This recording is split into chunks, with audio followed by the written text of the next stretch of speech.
like to call this meeting of the Northwest Local School District Board of Education to order. Larry, would you please call the roll? Mr. Detzel? Here. Mrs. Detzel? Here. Mr. Harlow? Here. Mr. Heather? Here. Mr. Unger? Here. Our next item is the Pledge of Allegiance. If you'd please join me. I pledge allegiance to the flag of the United States of America and to the republic for which it stands, one nation, under God, indivisible, with liberty and justice for all.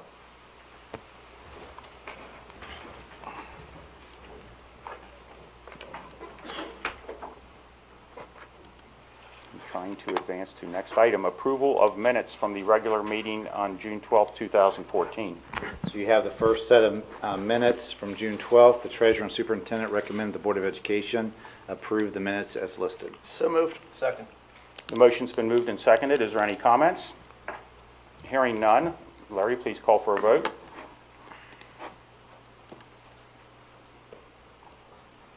The motion carries 5-0. Our next item is approval of the minutes from the regular meeting on July 21st, 2014. Yes, the treasurer and superintendent recommend the Board of Education approve the minutes as listed. So moved. Second. The motion's been moved and seconded. Is there any discussion? Hearing none. Larry, please call for a vote. The motion carries 5-0. And our next item is approval of minutes from the regular meeting on July 28th, 2014. The treasurer and superintendent recommend the Board of Education approve the minutes as listed. So moved. Second. The motion's been moved and seconded. Is there any discussion? Hearing none. Larry, please call for a vote. The motion passes 5-0. And the next item is the approval of minutes from the regular meeting on August 11th, 2014. Yes, the treasurer and superintendent recommend the Board of Education approve the minutes as listed. So moved. Second. The motion's been moved and seconded. Is there any discussion? Hearing none. Larry, please call for a vote.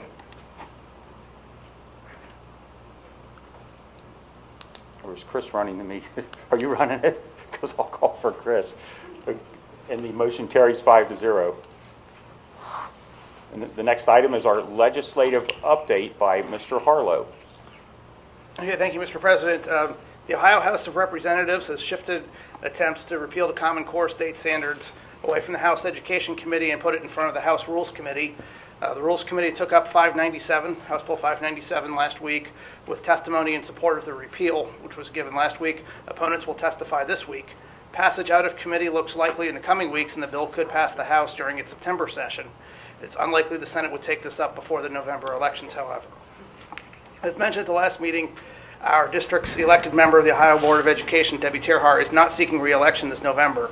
3 candidates have filed to run for the seat. Pat Bruns, a retired art teacher who taught 30 years in the Northwest District, mostly at Colerain High School. And Zach Haynes is also running. He's a businessman from Sims Township.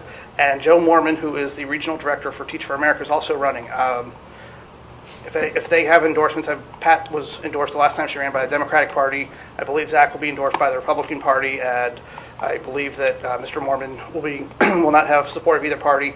It's a nonpartisan election, like judges. It's not designated on the ballot. Not offering any endorsements or anything at this time, but just trying to inform everybody about this important election for the State Board of Education. Thank you, Mr. Harlow. Our next item is Butler Tech update by Mr. Detzel. Yeah, Dan, I wasn't at the last Butler Tech meeting last week, but I do have a couple of updates. I believe the invitation, did you get the invitation, Andrew, for the all boards meeting, October 14th? Yeah, I believe I forwarded it to the rest of the board members as well. Yeah, I just wondered then. And then just on that bioscience building, they will be done with all the concrete work by the end of October. So that's coming along. If you've gone by there, you can see the walls are going up. So other than that, it was just a have nice dry weather up there to continue making progress. Yeah. Thank you, Mr. Detzel. Our next item is report from employee organizations. Is there anyone here from the certificated or licensed employee group that would like to speak? Seeing no one, we will go on to the next item, which is classified employees. Is there anyone here from classified employees that would like to speak? Seeing no one. Report from school-related organizations. Is there anyone from a school-related organization that would like to speak? Seeing no one, we'll move on to community comments. I have not received any yellow cards. Have you? So we have no one that wishes to make community comments. We'll move to the next item, which is financial reports of the treasurer. Yes, I'll turn this over to Larry to describe the financial reports for the board. You have all your normal financial reports, but this month we're not ready to bring you the monthly reconciliation for the month ending July 31st. We're still working on that. It's not quite a balance, so I didn't want to bring an unbalanced report to you. So hopefully we'll have that at the September 8th meeting. Thank you. The treasurer and superintendent recommend the Board of Education approve the financial reports as listed. So moved. Second. The motion's been moved and seconded. Are there any comments? And I will make one comment. Larry, I did send you a question about the check that was made out to the board, and you quickly replied that that was a reimbursement for activities at Northwest High School. So thank you for the quick response on that, on the July check report. Is there any other comments? Hearing none. Larry, please call for a vote.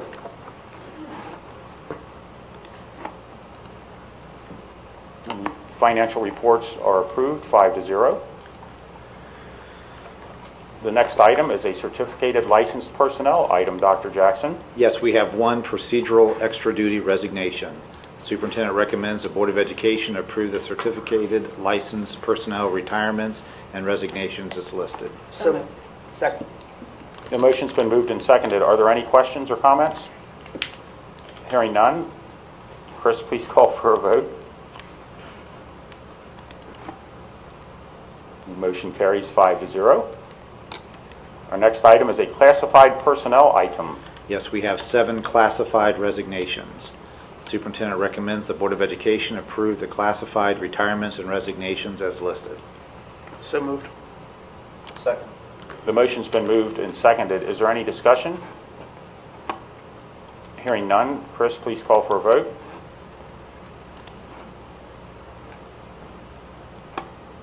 The motion carries 5-0. Our next item is an information action item concerning new funds. Yes, we have 2 new funds for the freshman class of 2018 at Colerain High School and at Northwest High School. So the treasurer and superintendent recommend the Board of Education approve the new funds as listed. So moved. Second. The motion's been moved and seconded. Is there any discussion? Hearing none. Chris, please call for a vote. The motion carries 5-0. And the next item is a certificated licensed personnel item. We have 2 initial appointments, 5 extra duty contracts, 1 volunteer coach, 1 summer band worker, and a resolution to hire a non-licensed coach. Superintendent recommends the Board of Education approve the certificated licensed personnel items as listed. So moved. Second. The motion's been moved and seconded. Is there any discussion? Hearing none. Chris, please call for a vote. The motion carries 5-0. Our next item is a classified personnel item. Yes, we have 13 initial appointments and 4 changes in status. The superintendent recommends the Board of Education approve the classified personnel items as listed. So moved. Second. The motion's been moved and seconded. Is there any discussion? Hearing none. Chris, please call for a vote.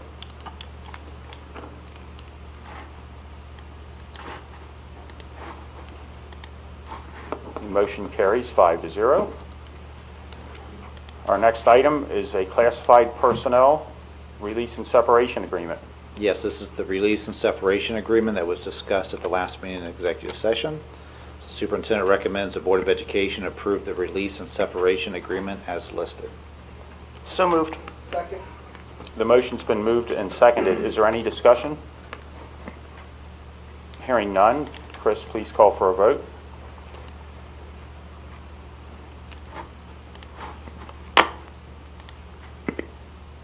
The motion carries 5-0. Our next item is Student Services Revised Board Policies.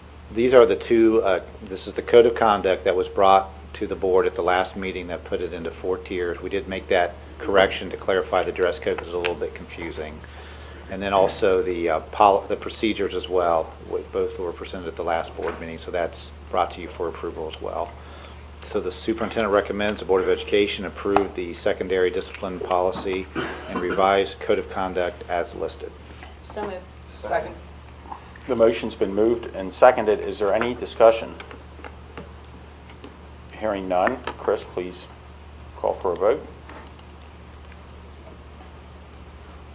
Motion carries 5-0. Our next item is additional revised board policy. This was one that was brought to the board a few meetings ago, and I neglected to bring it back for approval. This just basically changes the expulsion procedures. Currently, when someone appeals their expulsion, it's brought to a hearing officer, not to the board. So this was brought to you a few meetings ago for an explanation and now for approval. So superintendent recommends the Board of Education approve the board policy JGD, JGDA, and JGE as listed. So moved. Second. The motion's been moved and seconded. Is there any discussion? Hearing none. Chris, please call for a vote.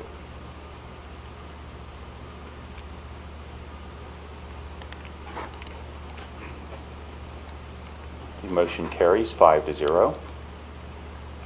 Our next item is a cross-country team field trip request. Yes, this is for the Colerain High School cross-country team to go to Louisville on September 19th and 20th. Superintendent recommends the Board of Education approve the Colerain High School cross-country field trip as listed. So moved. Second. The motion's been moved and seconded. Is there any discussion? I Hearing wish them none. well. Thank you. Any other discussion? Is that the same weekend when Colerain's playing Trinity football? I'll look on my calendar. I'm not sure. No, because that surely would have, is it here or is that away? It's down there. Well, we surely would have had that brought to us for approval. Now, we play Fairfield that weekend. Oh. Oh, no, yeah, that's right. We host Trinity the I was weekend gonna say, I before thought- that on the Oh, 12th. Tuesday. Okay. I just saw them on the schedule. I didn't know what it Is there any other comments? Jim, No. are you going down there? I'll be there. Great, thank you for all the volunteer time you spend with our teams. And hearing no other comments, please call for a vote, Chris. The motion carries 5-0. Our next item is a general business item. Yes, before I turn this over to the architects, I do want to give Todd Bowling an opportunity to kind of describe the summer projects and where we are. We knew that with the short summer, they were going to be delayed in their completion until maybe a week or two into summer, so he's going to give you an update on those summer projects. Thanks. Like Dr. Jackson said, with some of these projects, we knew it was going to be a lot of work and it was going to go into the school year. The schools were made aware. Two of the places that we started with it, knowing it was going to run through the summer, was our auditoriums. They are about 90% complete at Northwest High School. The top row of chairs are the only things left to be in. Then they will fix the epoxy on the floor to make sure any scratches or anything when the chairs were going in or rails are fixed. The carpet will go down. Concurrently with that occurring, the sound system and lighting has been put in, and they ran sound tests as late as last Thursday of last week. So we expect that to be a final walkthrough for approval around September the 15th. Right now at Colerain High School, they just now are putting in the arms or the legs that hold the seat and the back. So all the screws are up through the floor and the epoxy, and they're just putting those in. So it takes about a week and a half to get those in. They have to make sure they meet the parameters of what it takes to put them in a proper order. So it's just a lengthy thing. Sound system, same there. They've already had the sound check. Now they're working on putting the electrical devices to go with it, the modulars. It'll actually be run by whoever is in control of sound will sit there with an iPad and be able to control 32 channels of sound from anywhere in the auditorium as they adjust for show cards or any other instrumental group that might be performing. So you should see a big upgrade in both auditoriums for this reason. Colerain High School gym, the floor looks awesome. It is finished, it is finalized. It's probably 3/4 covered right now though with bleacher parts. and they did put a protective layer under that. It takes about 2 weeks for the bleachers to be installed, so we expect a week from this Friday for them to be finalized. We have 2 modulars going in, one at PRE and one at White Oak Middle School. And part of the middle school changes they were making, we needed to add a modular at White Oak Middle School. The holdups have been the permits from the county. They don't move at our speed, they move at their speed. As we get them, we were waiting for an inspection today on the concrete. The modulars were set this afternoon. They'll be finalized by this weekend and ready to go to start next week. That is at both White Oak Middle School and PRE. We did not purchase the models because we did not know, or the modulars, because we did not know what the master facility plan would produce, so we rented them. And one we took back from a parochial school who no longer needed it. So the cost was minimal in terms of what the modular itself cost. Middle school technology is exciting. It's going a little slow also, but when you do every room in our middle schools and you give every teacher the technology they need, they all receive new yoga books with the latest and greatest technology. They will connect to Eno boards, which have been hung. An Eno board is very similar to a smart board, but it was, the reason we liked it is whatever we did, again, not knowing what the master facility plan would do, we wanted something that was had some mobility to it.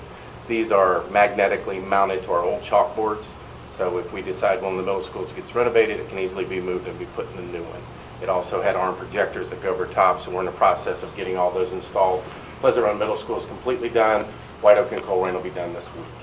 So that would entirely put the teacher aspect or part of it in with the Eno board, the projector that goes with it, and the yoga laptop that connects to it.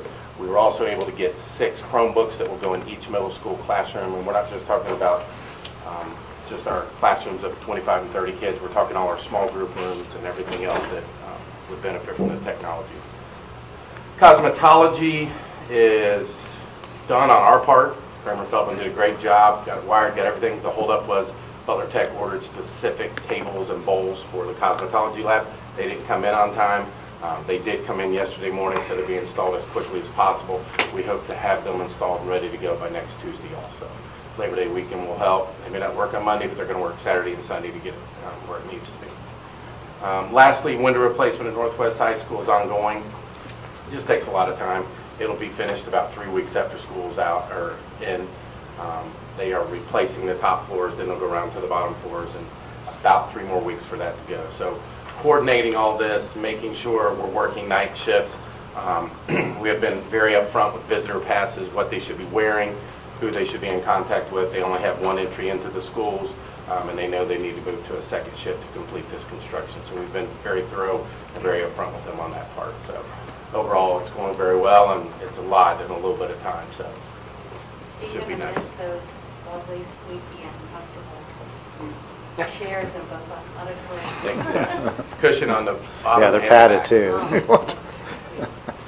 So you expect the window replacement in Northwest High School to continue on during class time, or No, second shift. it's all They'll start starting at 3 o'clock Yep. and Nothing try to during get class. try to get a room done every night? And Oh, they'll get more than a room done. They're pretty efficient, pretty quick. So okay, Well, the same thing will happen with the middle school work. That'll be done after school lets out. So everybody's moving to second shift once the students come. Yes, and weekends.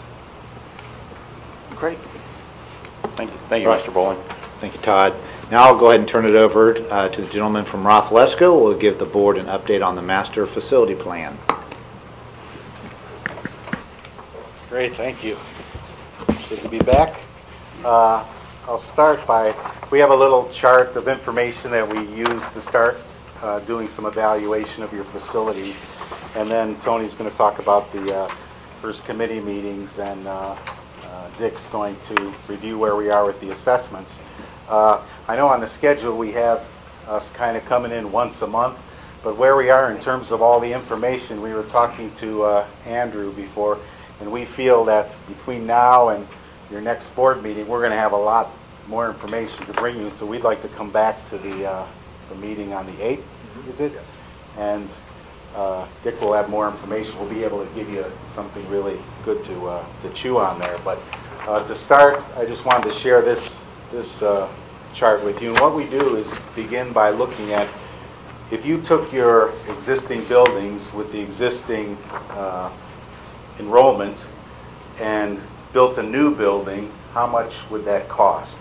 And this is what this chart shows. We do a comparison of your existing building, the grade levels, and the enrollment this year, how big the building is square footage wise, and then we compare that to what the state standard is for a new building of the same amount of students. And in the new, we get a square footage per student, and then that gives us the total square footage of a new building, and then we multiply that by $1 per square foot costs for a building of that grade level and that size, and that produces your final cost of a new facility at the end. So just a couple of things, I mean, you can read this at your leisure, but basically a couple of things it's showing you is it's easy to see what buildings are underutilized and what buildings are crowded when you compare the existing square footage to what it should be in a new state standard school. For example, Coleraine Elementary School is almost 88,000 square feet. If you built a new building, it would be 99,400 square feet. So that building is a little low, and you can see the square footage per student existing is about 98 square feet per student, and in a new building it'd be more like 110, 111. So as you look at this information, this is sort of the first step when we're talking to the committees and beginning to work with information and evaluate options. This is sort of step one. It gives you an idea of how big your buildings are, how big they should be, the type of enrollment that you have, and the cost of a building of a new building to make that happen. What you will see, though, is if you go down to the existing and new total square footage, you'll see that overall your district is pretty much on in terms of the amount of square footage you need for your students. The issue is that, of course, it's in different places. Some is too much and some is too little. And of course, when we start to evaluate the condition of these buildings, which you'll get a much better sense of on the 8th, all of those different variables affect what's going to happen in terms of selecting your master plan. But you can see if you wanted to build, 3 new middle schools, it would cost you almost $66 million to do that. So it just gives you an idea of replacement. And that's kind of one place we start. So we'll be using this information, and then the information you get on the 8th, we're going to be bringing all that to the committee meeting the next time we meet. Tony's going to brief you just on the assessment? Okay. I'll be brief. Tony's going to give us an update on the committee work.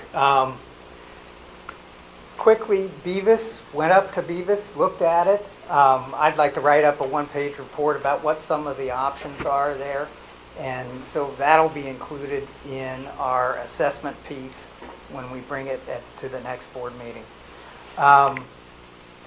The assessments are complete, and I've gotten most of the numbers in. I'm still assembling all the data and double checking to make sure that it's accurate. I think it really is valuable if you have some key issues to focus in on so that we have all the numbers together at the same time.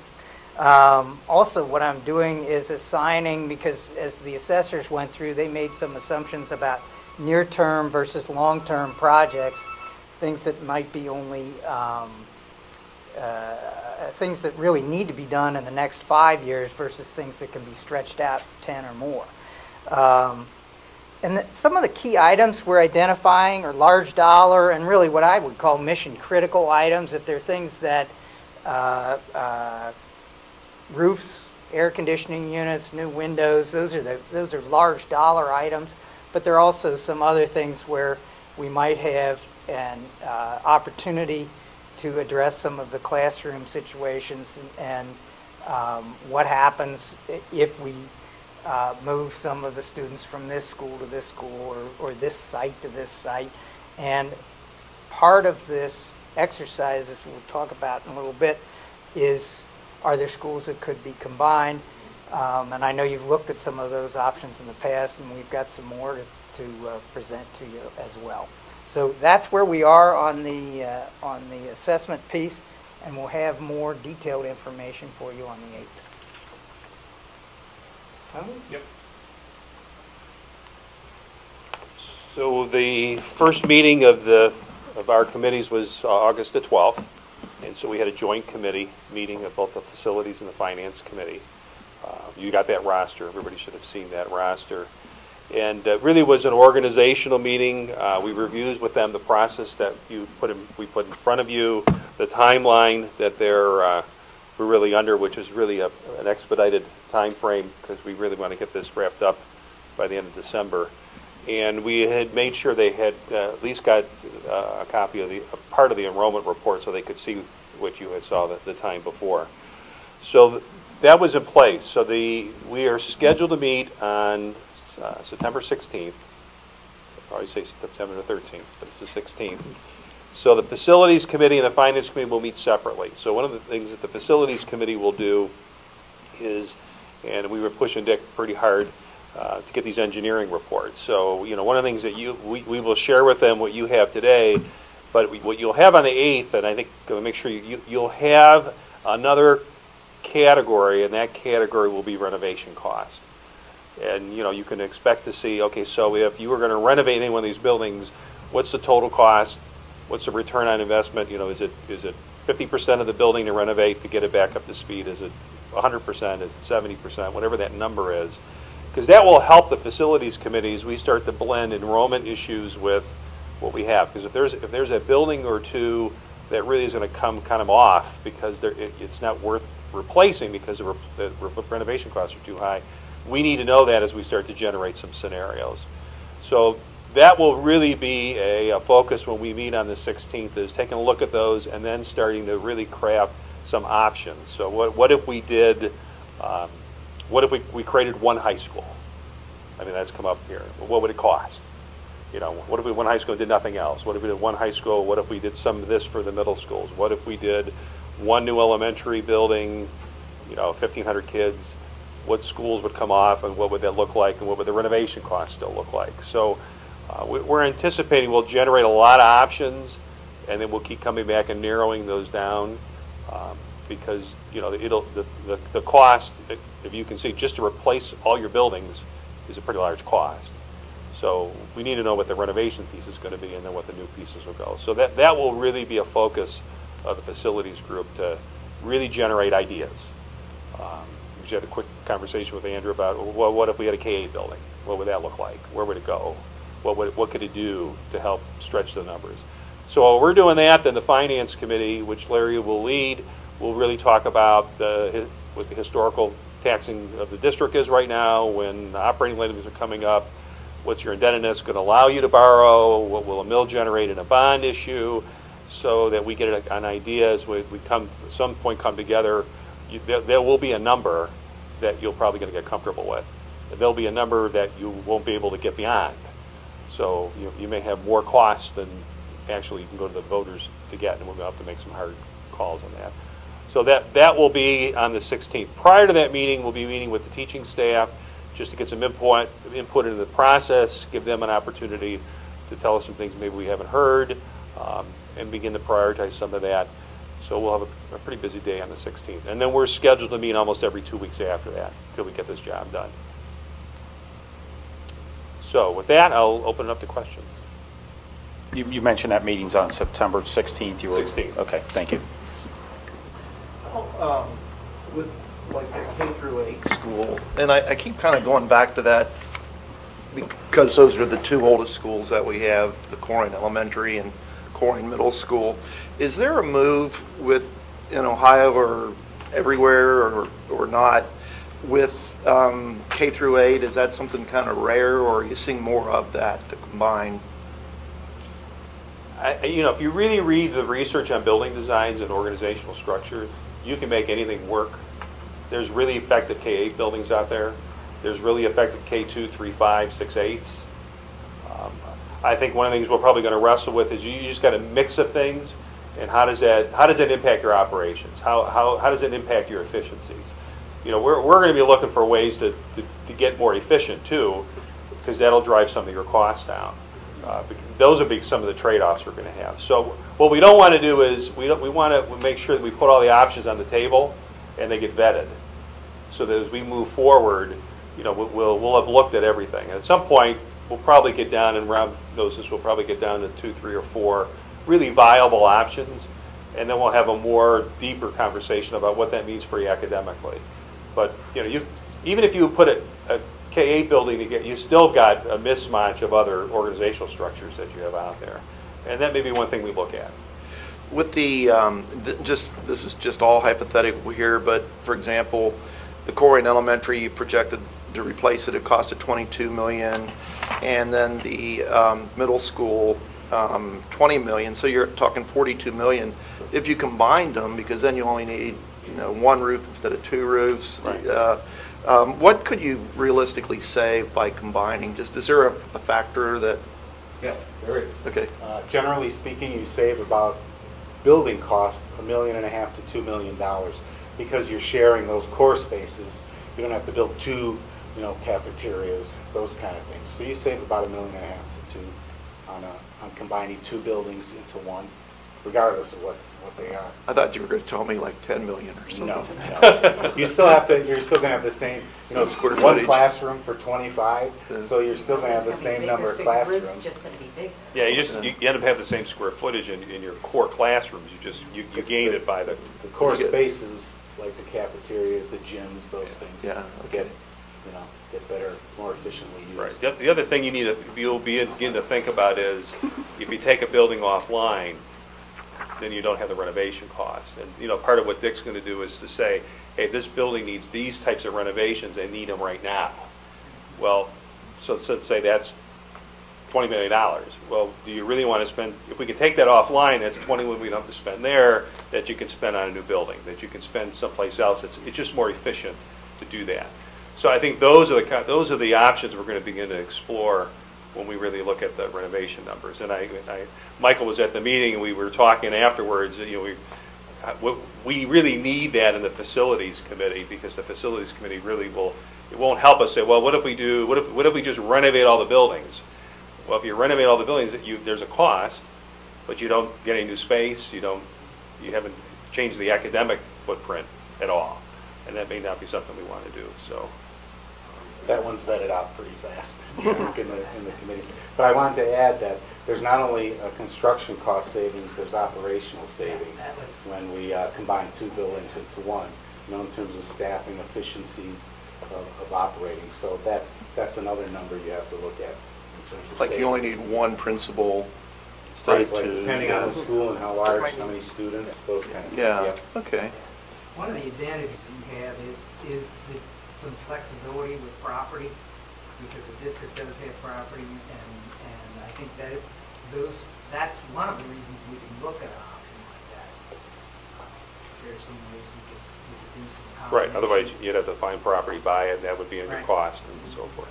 So there's a lot to talk about. There's a lot to kind of vet through, and right now we're just going to keep everything wide open and just put all those options on the table. We'll report back, and then we'll start to squeeze those down to some viable options for you. Very good. Appreciate all the information. Look forward. I think this is a positive, fun thing for folks to be trying to decide versus some of the heated things we've had in the past. I actually have one question here. Under new, when you're going through it, for instance, it's Corrigan Elementary has 110.91 square feet per student. Yes. Mountain Heights, 150 by 8, so on and so forth. They're all slightly different. Is there a recommendation in that range, or is that just precise recommendations that State of Ohio gives? Or? Yeah, we adjust the square foot per student by how many students you have in the building, because just like we typically design the cafeterias for 3 lunch periods. So we take the amount of students in the building and we divide it by 3, and that generates the square footage of the cafeteria. Well, the more students you have, there's more efficiencies in square footage. Plus, the larger the building, the cheaper it is. Also, you get some savings in terms of the size. So that's why those are different. It's based on not only the grade level, but also the number of students. So the the guidelines that produced this 122.6 million, what's the source of those guidelines? That's the state of Ohio's guidelines, yeah. Okay, and that's also their estimate on the dollars per square footage, is that your? Yes. No, that's theirs too. I mean, they've been almost right on what the OFCC now does. I mean, they do a nationwide study of where the costs are going, and also in the state, they have a consultants that they have do that every year. And we have found that these numbers, you can't really get much better than the numbers that they put out. When we're doing a building that's not OFCC, you know, we're finding that our buildings are coming out pretty darn close to what these numbers are. So it's a pretty good indicator of what you're going to get. Yeah, the Facilities Commission mentioned that where we are in that process of the district and what they're able to provide if we like to use their channel. Yes. That's definitely a conversation we need to have at some point too. And that'll be in the Finance Committee, right? Just as a math question, on your square foot calculations, is that all the classrooms plus all the hallways plus the cafeterias and restrooms? Yes. So if you The were going total to building tile square the foot. place, it'd be that much tile. Yeah. It's not anything beyond the exterior part of the exterior walls. It includes site cost. In the new building, it includes the site costs too. The cost of doing the site, the parking, the site lighting, the egress Right. and ingress, the drop-offs, the playgrounds, really the furniture. It's a you know, like what do they call it when you hand the key to Turnkey. turnkey. That's the term I was looking for. It's really a turnkey number. It includes the soft costs as well. Any fees, you know, costs for printing even, and you know, all those things. So it's a good total project number. And it would probably mean, when you get to new buildings too, remember that there's a more efficient use of space. So those hallways that aren't being used now become classroom addition. I mean, if you look at some of the new 21st century buildings, you know, everything gets repurposed. So, you know, where once you had a hall with nothing going on, now you've got a hall where things are going on. So, you know, there are some efficiencies in a newer structure that you can't get back because the hall is the hall and you really can't use it. And, you know, we'll show you some of that. That's really kind of a neat way to look and re-envision some of these buildings that were once would look like dead space, now it becomes classroom space. How much savings do you see in energy? I'm sure it varies depending on what the situation was in the previous buildings, but how much do energy costs get driven down when you build new? Well, that's a difficult question because what's happening is typically the new building has air conditioning and the existing building doesn't, or the existing building has a very bad heating system. So what's happening is your energy costs are increasing, but they're extremely efficient. So it's very difficult. This has been a surprise to a lot of districts that have built new buildings in the last 10 years, is their operating costs for energy have gone up. Sure, you put in a computer lab that you didn't have before, and now those are running all the time, and yes. So comparatively, they're going up, but in terms of efficiency of space and over time, the comparison percentage-wise of those systems, dramatically different in terms of the energy usage in the building. I got one more question. I just know nothing about architecture or building, other than I'm always amazed when you see this plot of dirt and they excavated, like out by where Jim and Pam live, there's a nursing home going up, and I went by there one Saturday and it was a field. I go by the next Saturday and it's all stick built. But of course it's not a school, it's a one floor building. But let's just say that just for hypothetical again, on January 1st you had concept drawings and the land, let's say the football field at Colerain Middle, if we did a K through 8 there, and you know it's flat, doesn't look like we don't have to move utilities and they're all there. How long does it take typically from the day there's the green light to start till it's ready for kids to use? Depends on the size of the building and what it is, of course, but typically it takes, well, it depends if it's an OFCC job or not, because they have their checks and balances, so there's, you add a few months to that. If we're just doing it, you could probably, in 10 months to a year, get ready to go out on the street for bids, and then another 18 months for construction. So 2.5 to 3 years. You try to plan it so you get the job out for bids early in the year, say January or something like that, or early February, so you get everybody started kind of in the spring, and then a year from the next fall, you work backwards from when you want to start school. So that's usually how we do it. We get the job out in the spring, early, late winter, and then you're ready to go, 2 years after that. Get in there. Are you able to get enough general contractors in this marketplace to, I don't want to have 10 or 20, but are you able to get enough people to participate in school projects here? I think the Cincinnati projects have had a lot. How many different, there's Messers and Turners, and who else participates?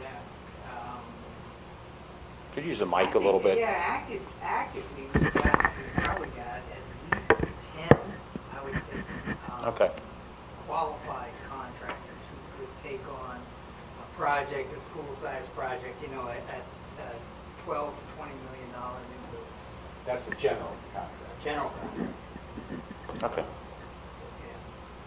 The bidding, So it's a good, yeah. it's been a great bidding climate still in Ohio, actually. Too bad you're not building today, because hopefully that'll stay going. But it's been really, we thought it was starting to tick up slightly, but it's stopped. We've had really good bids coming in this year. Right, the other piece of that will be, that I talked to Larry before, will be what's the bond market going to do? We're probably at the lowest point.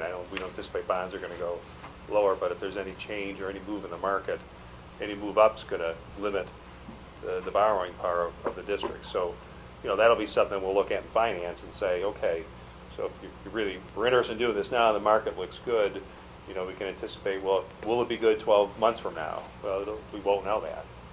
It's probably not getting any better, though, than it is right now. One more thing I wanted to say about energy. When we're designing a building, and we meet with the districts and we go through with, what type of systems you want, because there's a lot of sustainable types of elements out there you may want to incorporate. What we also do is show you the operational costs of those systems beforehand, so you can get an idea of what your costs would be before the building's completely designed and as you're analyzing the different systems for the building. So. All right. Any other questions? Appreciate you coming out this evening. Appreciate it. Thank you very much. Thank you very much.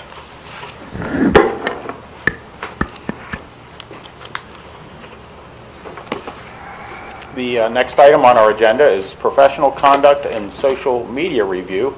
Dr. Jackson. Yes, I'm going to wait 1 second here to get the PowerPoint up on the screen.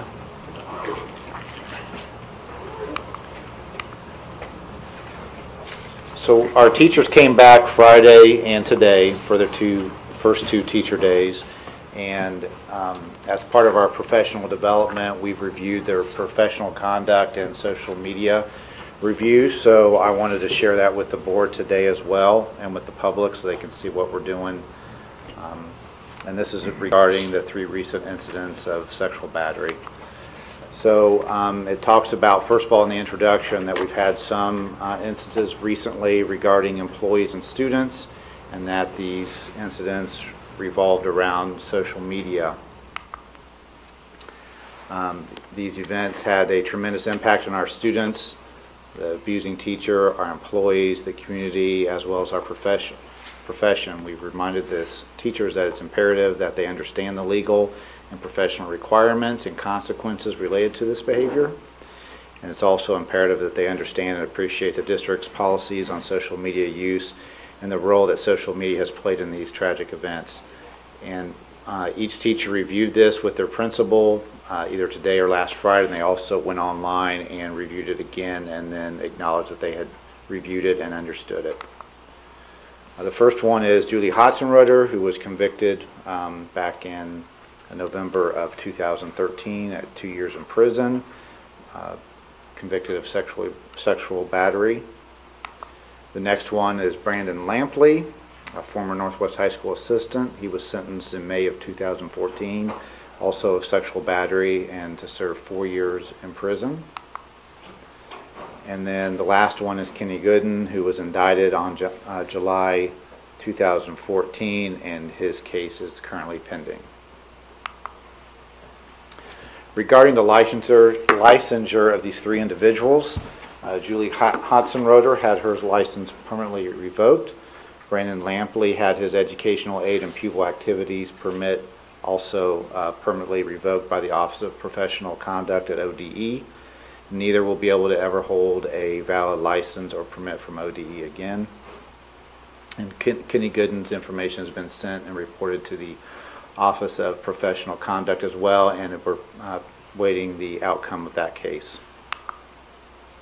Regarding legal consequences, and this is regarding Ohio Revised Code 2907.03, and we paraphrase it for our teachers, is a felony for a teacher, administrator, coach, or any other person in authority in one of our schools to engage in sexual conduct with anyone who attends that school, whether or not the student is a minor, and even if the sexual conduct is entirely consensual.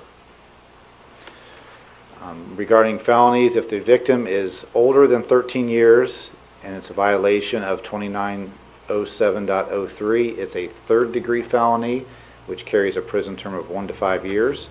If they are 13 years or younger, it's also a violation of Ohio Revised Code 2907.03. It's a second-degree felony with a prison term of 2 to 8 years. No Board of Education is permitted to employ a person that's been convicted or pleaded guilty to sexual battery, and that's Ohio Revised Code 3319.39. And the conviction or guilty plea will always be part of the abuser's record and discoverable in a background check for employment purposes. Regarding local disciplinary action, in each of these cases, the employee decided to resign their position at Northwest Local School District. However, pending the outcome of investigation, the administration would have likely issued recommendations for termination of their employment contracts at a public Board of Education meeting had they not resigned. Their only choice were to resign or likely be terminated by the Board of Education. There's also long-term consequences. One is that you have to register on the sex offender registry according to Ohio Revised Code 2950.01. And if you violate Ohio Revised Code 2907.03, you are labeled as a Tier 3 sex offender, child victim offender. You are not permitted to reside within 1,000 feet of a school.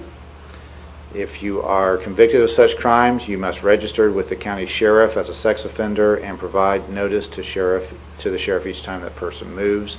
And there's also a public database that is maintained by the Hamilton County Sheriff's Office. Regarding duty to report child abuse and neglect, school authorities, employees, and teachers are mandated reporters. A mandated reporter is someone required by law to report if they suspect or know that child abuse is occurring. A professional or mandated reporter who suspects child abuse or neglect and fails to report may be charged criminally. For our employees, they are asked to report to the administration if they suspect that an employee is engaging in activities that blur the boundaries of a professional student-teacher relationship. Sexual battery is a criminal offense. They must report any suspect of sexual activity between a student and any district employee or official to the administration immediately. The next section of the PowerPoint that we shared with the teachers is regarding professional boundaries, and then we give them some things to consider regarding professional boundaries and how sometimes these can become blurred with students and teachers. One is that social media contact that involves the exchange of personal information between student and teacher. Second is it is necessary to use social media for academic or athletic reasons, make parents aware of how and when it is used, and copy them on the text email when applicable. Social media social media communications can be a slippery slope. Be sure to enforce limitations and maintain your status as a professional at all times. showing special attention towards one specific child or a small group of children over the other students in class, and assure that as a supervisor you adhere to all district and building procedures regarding students' happenings within the school building, hall passes, sending students to restrictive areas, etc. Do not invite students to your home or to areas outside of the school setting for personal interactions and/or reasons. Situations where athletic teams or academic groups meet in homes or areas outside the school building should have the prior approval of the building administration and the students' parents. When inviting, arranging, or directing students to attend a meeting with you on school grounds, make sure that the academic, athletic, or school-related purpose is clear and that the meeting is conducted in a manner that is consistent with school policies. Avoid situations in which you are meeting with students in a private or concealed area. If you are supporting students with extra assistance in academics or athletics, make the parents and administration aware and keep the room open, visible, and accessible to others. Educators are entrusted by the public with the responsibility of providing a high-quality education to every student. In alignment with the standards for Ohio educators and the Ohio Academic Content Standards for students, our state's educators strive for excellence through high expectations that they hold for themselves and their students. The professional conduct of every educator affects attitudes towards the profession. There are 8 fundamental beliefs regarding professional conduct by Ohio Department of Education. One is that educators behave in a professional manner, realizing that one's actions reflect directly on the status and substance of the profession.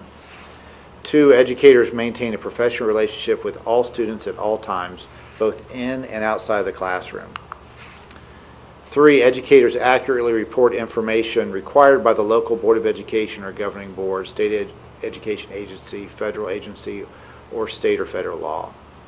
4, educators adhere to federal, state, and local laws and statutes regarding criminal activity. 5, educators comply with state and federal laws relating to maintaining confidential information. 6, educators serve as positive role models and do not use, possess, or unlawfully distribute illegal unauthorized drugs. 7, educators ensure that school property, public funds, or fees paid by students or the community are used in the best interest of students and not for personal gain. And finally, number 8, educators fulfill all the terms and obligations in their employment contract. The Ohio Department of Education can also hand out disciplinary actions as well. This can range as presumptions and may include letters of admonishment, consent agreements, limitation of a license, suspension of a license, revocation of a license, or denial of a license. A complete explanation is available on the department's website for teachers that want to see that. Then finally, we review our social media policy. We explain that social media includes, but is not limited to, social networking sites such as Facebook, MySpace, Foursquare, LinkedIn, micro blogging sites such as Twitter, blogs including school district and personal blogs as well as comments, video and photo sharing websites such as Flickr and YouTube, forum and discussion groups such as Google Groups or Yahoo Groups, and online encyclopedias such as Wikipedia. The purpose of the policy, it's because social media is a powerful communication tool that has a significant impact on an organizational and professional reputations. Because social media blurs the lines between personal voice and institutional voice, the school district has created this policy to clarify how best to enhance and protect personal and professional reputations when participating in social media for those who choose to use it. We ask that the teachers review the entire social media policy within their handbooks as well as other professionalism sections, and that we ask that the use of social media as well as their actions, we remind them that the use of social media as well as actions can give a negative impression on their professional reputation. We list some items to consider regarding social media.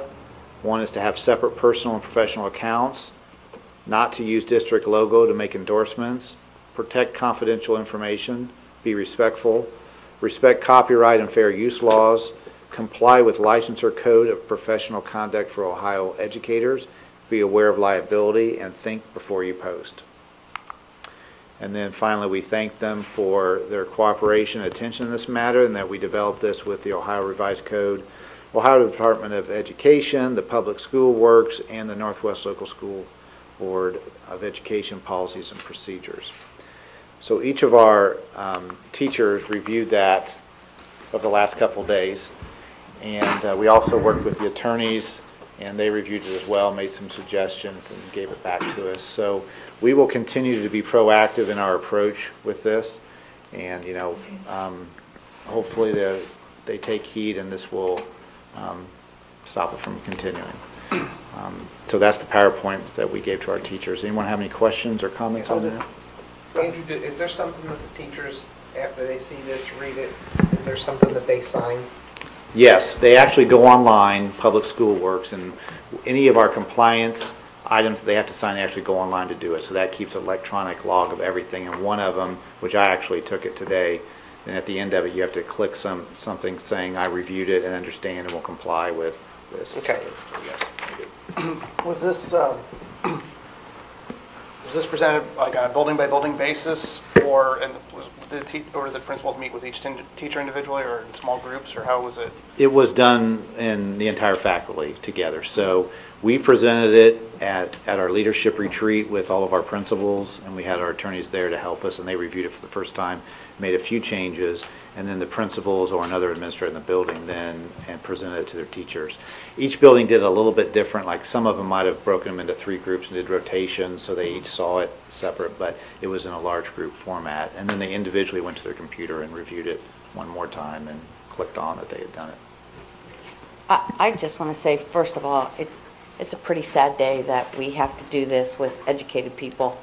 But with that said, this is pretty powerful. If you're sitting in a room and you look and you see 3 pictures of former colleagues that are now in prison or were sentenced there, so on and so forth, if there's a 4th one that does this, I really don't know what else we can do to prevent it. If you can't watch that and see, if you don't know right from wrong before you watch that, you better know it after you watch it. I commend all of you for doing that. It's just sad that we have to take the time out of everything else that goes on to educate kids, to educate our staff on something that should be common sense. But I think everybody did a great job with it. Thanks.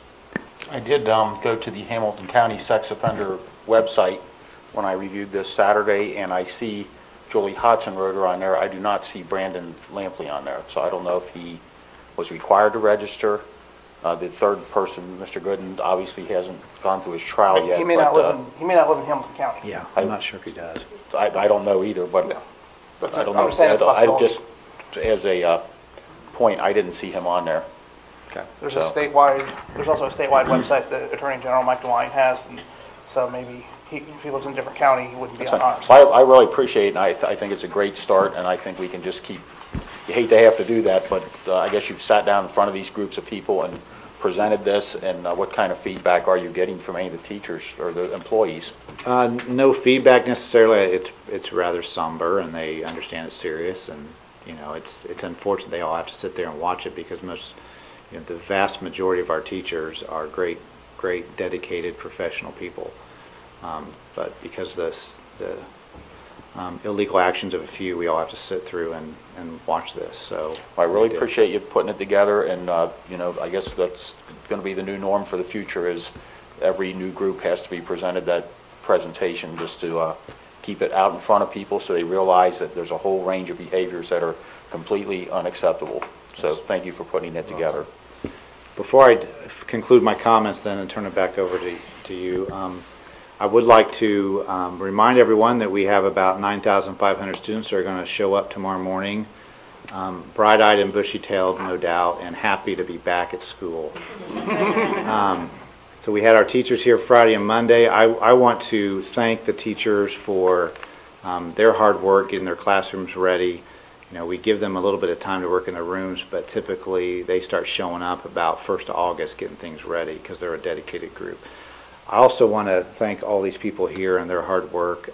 It was a short summer, and we had a lot of work to do. And we've built a real good foundation last year, and we wanted to take it to the next step this year regarding our instruction. And we had to get a lot of things in place, which we did. So either they did it, or they found someone to do it, or they organized it, or oversaw it, and they've done a great job. And I appreciate their hard work, and I enjoy working with them. It, makes me get up in the morning and look forward to coming to work because of the people I get to work with. So we're very excited about this school year. I tweeted, I'd like the board, I tweeted it's going to be the best school year yet. I saw that. I believe that. And we're excited to get started. And of course, with school is football. We got lots of fall sports getting ready to start, and we have some high school football coming up here Friday and Saturday. So Corwin High School will be up at Miami, taking on LaSalle. The game's supposed to start at 8:30. I think it'll start a little later than that, but it's supposed to start at 8:30 for Miami. And then we have Northwest taking on Anderson. Thank you. Taking on Anderson over at UC. So we're excited about that as well. That's a 5 o'clock game, I believe, is what I have on my calendar. So good luck to not just the football teams, but all the athletic teams that are getting ready to take the field or the court here, and good luck to all our students and teachers on what's going to be a great year. That concludes my comments. Thank you, Dr. Jackson. Our next item is community comments and questions. If there's anyone in the audience that has a comment or question specific to items that were discussed on tonight's agenda, please step up to the microphone.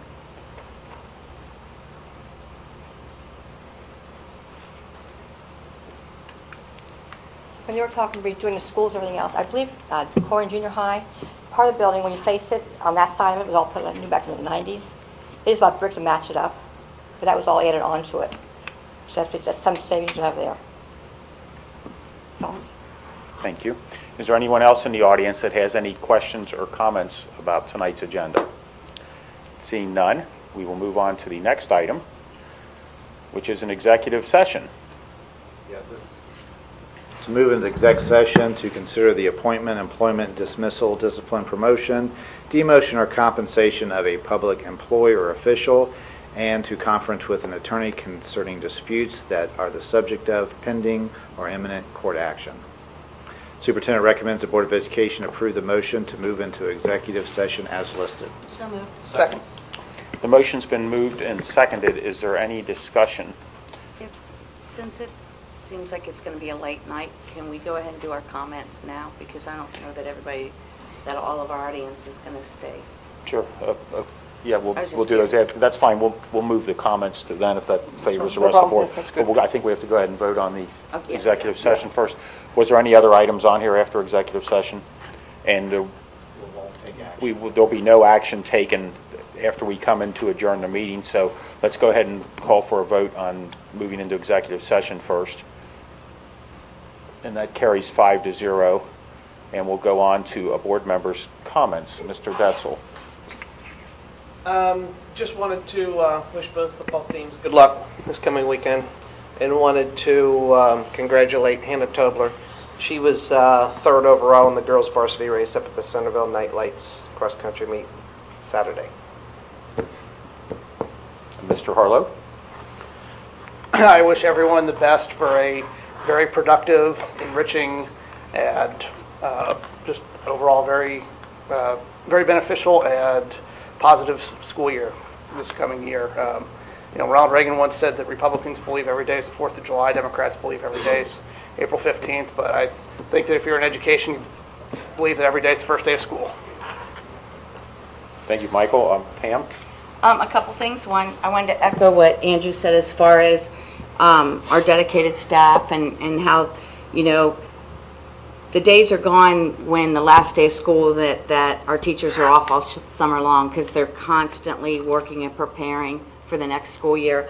I know when Jim and I pulled in here at 6:30 or whatever, I saw several teachers from Weigel carrying stuff out, putting them in their car, carrying stuff in, so they're still, finished last minute touches. So I want to wish everybody a successful school year. And then I also want to take a minute and thank all the staff members, particularly our leader, who stepped up and did the ALS challenge. I think that shows something with our community when we've got a brand new building principal, and actually quite a few principals that have taken part in the LS challenge and wasn't afraid to get some water dumped over their head. And there's a member of this community, Reverend Bob Denny, Dave Denny's father, who is known and loved by so many people. And he was diagnosed with ALS about a couple years ago, year and a half ago. And, he's the most positive, loving man I've ever met. And even now that he can't speak and he can't run like we always used to see him down Cheviot and so on and so forth, I saw him on Facebook take the Ice Bucket Challenge too and do this and, donated money. So I think it's a great cause, and I just want to thank everybody for doing that. I think it shows the kids, it's neat for the kids to see adults that are in it, whether it's a principal or so on and so forth, do something like this. I think it's a neat role model, so thank you.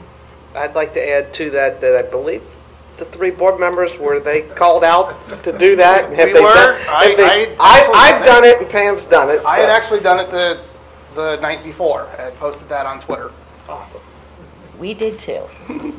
Just saying. Thank you, Pam. Mr. Heater, did you have any comments? Just kind of reflect off what Michael and Pam said, Dan, that appreciate the hard work of all the staff and I know the students.